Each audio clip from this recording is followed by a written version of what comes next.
ಇಂದೇ ಡೌನ್ಲೋಡ್ ಮಾಡಿ ಮತ್ತು ನಿಮ್ಮ ನೆಚ್ಚಿನ ಶೋಗಳನ್ನು ಆನಂದಿಸಿ.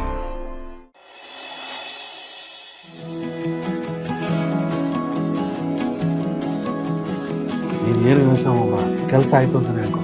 ನನ್ನ ಫ್ರೆಂಡಿಗೆ ಫೋನ್ ಮಾಡ್ತೀನಿ.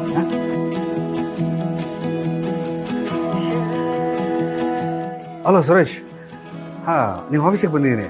ಎಲ್ಲಿ ಬರೋದು? ಹಾಂ ಸರಿ ಕೊಡ್ತೀನಿ. ಮೇಡಮ್, ಸುರೇಶ್ ಅವರು ಲೈನಲ್ಲಿದ್ದಾರೆ. ಹಲೋ, ಹೇಳಿ ಸರ್. Okay sir. ಹಾಂ, ಓಕೆ ಸರ್. ಏನಂದ್ರು? ಸರ್ ನಾನು ನೋಡ್ಕೊಂಡು ಬರ್ತೀನಿ ಸರ್, ಫ್ರೀ ಇದಾರಾ ಅಂತ. ನೀವು ಇಲ್ಲೇ ಕೂತ್ಕೊಂಡು ವೆಯ್ಟ್ ಮಾಡಿ ಸರ್. ಆಯ್ತು, ಥ್ಯಾಂಕ್ ಯು.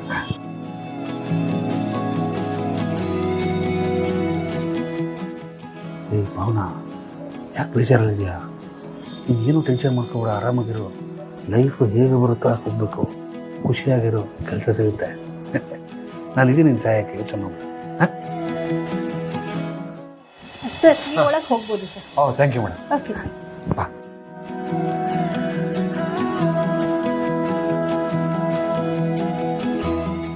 ಸರ್ ನಮಸ್ಕಾರ ಸರ್. ಅದೇ ಸುರೇಶ್ ಅನ್ನೋರು ಫೋನ್ ಮಾಡಿದ್ರು. ಸಂತೋಷ್ ಅಂದರೆ ನೀವೇನಾ? ಹಾಂ ನಾನೇ ಸರ್. ಕೂತ್ಕೊಳ್ಳಿ. ಹಾಂ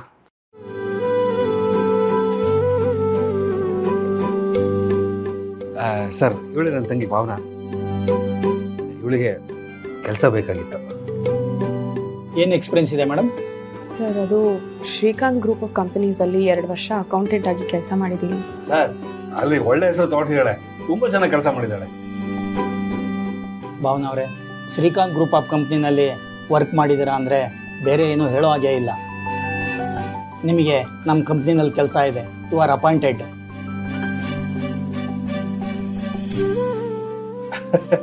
super sir, thank you so much sir. ಸಂಬಳ ಎಷ್ಟು ಅಂತ? ಪೇಮೆಂಟು 40,000 ಇರುತ್ತೆ. ಇವ್ರಿಗೆ ಓಕೆ ಅಂದರೆ ನಾಳೆಯಿಂದನೇ ಡ್ಯೂಟಿಗೆ ಜಾಯ್ನ್ ಆಗ್ಬೋದು.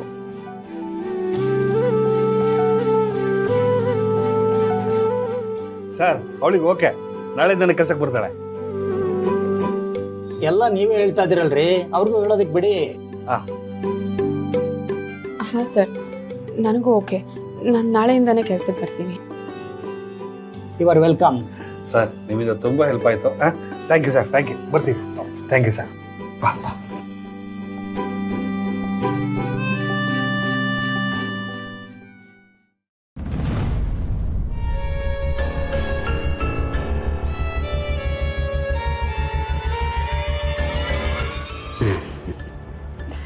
ಅಜ್ಜಿ, ಹೇಗಿದ್ದೀರಿ? ನಿಮಗೇನು ನೆಮ್ಮದಿಯಾಗಿ ಮಲಗಿಬಿಟ್ಟಿದ್ದೀರಿ. ನಾನು ನೋಡಿ ಜಾನ್ವಿಯವ್ರನ್ನ ಹುಡುಕಿ ಸುಸ್ತಾಗಿ ಹೋಗಿದ್ದೀನಿ ಅಜ್ಜಿ. ಅದಕ್ಕೆ ಈ ಕಡೆ ಬರೋಕ್ಕಾಗಲಿಲ್ಲ, ಬಿಸಿ ಇದ್ನಲ್ಲ. ಸರಿ, ಈಗ ಬಂದಿದ್ದೀನಲ್ಲ.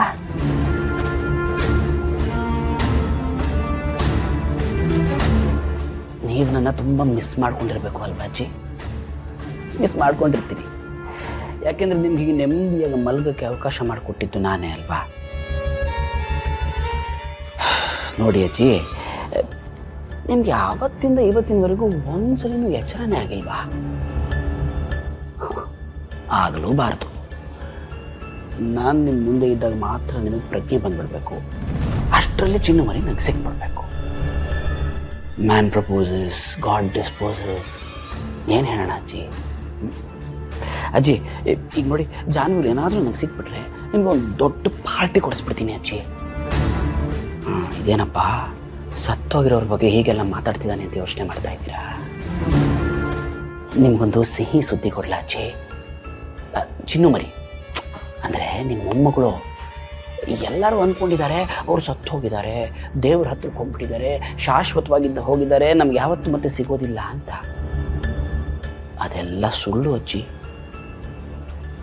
ಚಿನ್ನು ಮರಿ ಇನ್ನೂ ಬದುಕಿದ್ದಾರೆ. ಅತ್ತೆಯವರು ಅವ್ರು ನಿಜವಾಗ್ಲೂ ಬಂದೇ ಇಲ್ಲ, ಅದೆಲ್ಲ ಅವ್ರ ಕನಸು ಅಂತ ಅಂದ್ಕೊಂಡಿದ್ದಾರೆ. ಬಟ್ ಆ್ಯಕ್ಚುಲಿ ಚಿನ್ನು ಮರಿ ಇಲ್ಲಿಗೆ ಬಂದು ಹೋಗಿದ್ದಾರೆ ಅಜ್ಜಿ. ನೋಡಿ, ಚಿನ್ನು ಮರಿ ಅಂದರೆ ನನಗೆ ಪ್ರಾಣ ಅಂತ ನಿಮಗೆ ಗೊತ್ತು. ಯಾವಾಗಲೂ ನನ್ನ ಕಣ್ಣುಗಳು ಅವ್ರನ್ನ ಹುಡುಕ್ತಾನೆ ಇರುತ್ತೆ. ಅದಕ್ಕೆ ಅಲ್ವಾ ಇವಾಗ ಅವ್ರು ಎಲ್ಲಿದ್ದಾರೆ, ಹೇಗಿದ್ದಾರೆ ಅಂತ ನನಗೆ ಗೊತ್ತಾಗಿರೋದು. ಅಜ್ಜಿ, ಈ ಚಿನ್ನು ಮರಿ ಗೂಬೆ ಅಂತ ಒಬ್ಬ ಫ್ರೆಂಡ್ ಇದ್ದಾನೆ. ಅವ್ರ ನೆರವಿಂದ ನನ್ನಿಂದ ದೂರ ಹೋಗಿ ಎಲ್ಲೋ ಮರೆಯಾಗಿದ್ದಾರೆ ಅಜ್ಜಿ. ಆದರೆ ಎಷ್ಟು ದಿನ ಅಂತ ಹೀಗೆ ಇರ್ತಾರೆ? ನಾನು ಅವ್ರನ್ನ ಹಾಗೆ ಬಿಡೋನಲ್ಲ ಅಂತ ಅವ್ರಿಗೆ ಗೊತ್ತಿಲ್ವಾ? ಏನೇ ಆದರೂ ಕೊನೆಗೆ ಚಿನ್ನು ಮರಿ ನನ್ನ ಹತ್ರ ಬರಲೇಬೇಕು. ನಾನು ಅಷ್ಟೊತ್ತಿಂದ ಮಾತಾಡ್ತಾನೆ ಇದ್ದೀನಿ, ನೀವು ಮಾತ್ರ ಏನು ಹೇಳ್ತಾನೆ ಇಲ್ವಲ್ಲ.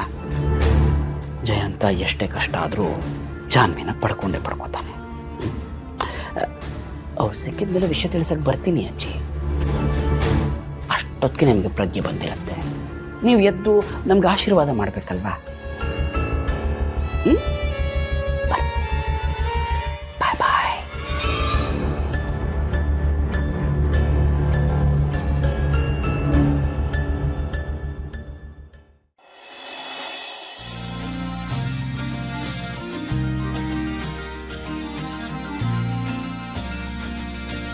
ಅತ್ತೆ, ನೋಡಿದ್ರೆ ಕಾಲ ಎಷ್ಟು ಕೆಟ್ಟೋಗಿದೆ ಅಂತ.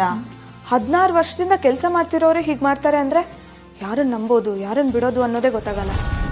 ಈ ಕಾಲದಲ್ಲಿ ನಂಬಿಕೆಗೆ ಬೆಲೆನೇ ಇಲ್ಲದೆ ಇರೋ ಥರ ಆಗಿದೆ. ಅಲ್ಲ ತನು, ನೀನು ಹೇಳ್ತಾ ಇರೋ ಮಾತು ಸತ್ಯನೇ. ಆದರೆ ಈಗ ತಾನೇ ನಿಮ್ಮ ಮಾವ ಹೇಳಿದ್ರಲ್ಲ, ನಾವು ಹಾಗೆಲ್ಲ ಎಲ್ಲರೂ ಅನುಮಾನ ಪಡೋದು ಸರಿಯಲ್ಲ. ಅತ್ತೆ, ನೀವು ಇದು ಒಂದೇ ಒಂದು ನ್ಯೂಸ್ ಕೇಳಿ ಹೀಗೆ ಹೇಳಿದ್ರೆ ಹೇಗೆ ಹೇಳಿ? ನಮ್ಮ ಫ್ರೆಂಡ್ ಮನೆಯಲ್ಲೂ ಇದೇ ಥರ ಆಯ್ತಂತೆ. ಅವ್ರ ಮನೇಲಿ ಒಂದು 4-5 ವರ್ಷದಿಂದ ಕೆಲಸ ಮಾಡೋವಂಥವ್ರಿಗೆ ಹುಷಾರಿಲ್ಲದೆ ಇರೋ ಥರ ಆಯಿತು. ಅವರು ಆಗ್ಲೋ ಈಗಲೋ ಅನ್ನೋ ಹಾಗಿದ್ರಂತೆ.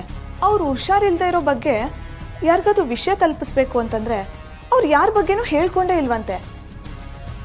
ಹೀಗಿರುವಾಗ ಯಾರಿಗೆ ಹೇಳೋದು ಯಾರಿಗೆ ಬಿಡೋದು ಅಂತ ತುಂಬ ಒದ್ದಾಡ್ತಿದ್ರು. ಈಗ ನಮ್ಮನೇಲೂ ಅದೇ ರೀತಿ ತಾನೇ ಆಗಿರೋದು. ನೋಡಿ, ಚಂದನ ಅವರಿಗೆ ಯಾರಿದ್ದಾರೆ ಯಾರಿಲ್ಲ ಅನ್ನೋ ವಿಷಯನೇ ನಮಗೆ ಗೊತ್ತಿಲ್ಲ. ಅವ್ರ ಅಪ್ಪ ಅಮ್ಮ ಎಲ್ಲಿದ್ದಾರೆ, ಅವ್ರಿಗೇನಾದರೂ ಆದರೆ ವಿಷಯ ತಲುಪ್ಸೋಕ್ಕೆ ನಮ್ಗೆ ಯಾರೂ ಗೊತ್ತೇ ಇಲ್ವಲ್ಲ ಅತ್ತೆ. ಈಗ ಅವ್ರಿಗೇನಾದರೂ ಅಕಸ್ಮಾತಾಗಿ ಹುಷಾರಿಲ್ಲ ಅಂತಂದರೆ ಆ ಜವಾಬ್ದಾರಿ ಎಲ್ಲ ನಾವೇ ತಗೊಳ್ಬೇಕಾಗುತ್ತೆ ಅಲ್ವಾ?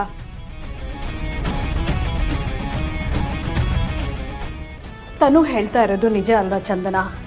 ನೀನು ಯಾರು, ಯಾವ ಊರು, ಎಲ್ಲಿಂದ ಬಂದಿದೆಯಾ? ಅಪ್ಪ ಅಮ್ಮ ಇಲ್ಲ ಅಂತ ಏನೋ ಹೇಳಿದೆ, ಆದರೆ ನಿಮ್ಮವರು ಅಂತ ಯಾರಾದರೂ ಇರಬೇಕಲ್ವಾ? ಅವ್ರು ಎಲ್ಲಿದ್ದಾರೆ? ನೀನು ಯಾವ ವಿಷಯನೂ ನಮಗೆ ಹೇಳಿಲ್ಲ ಅಂದರೆ ಹೇಗಮ್ಮ? ಅಕಸ್ಮಾತ್ ನಾಳೆ ಏನಾದರೂ ನಿನಗೆ ಹೆಚ್ಚು ಕಡಿಮೆ ಆಯಿತು ಅಂದರೆ ನಾವು ಅವ್ರಿಗೆ ಮಾಹಿತಿ ತಿಳಿಸ್ಬೋದಲ್ವಾ?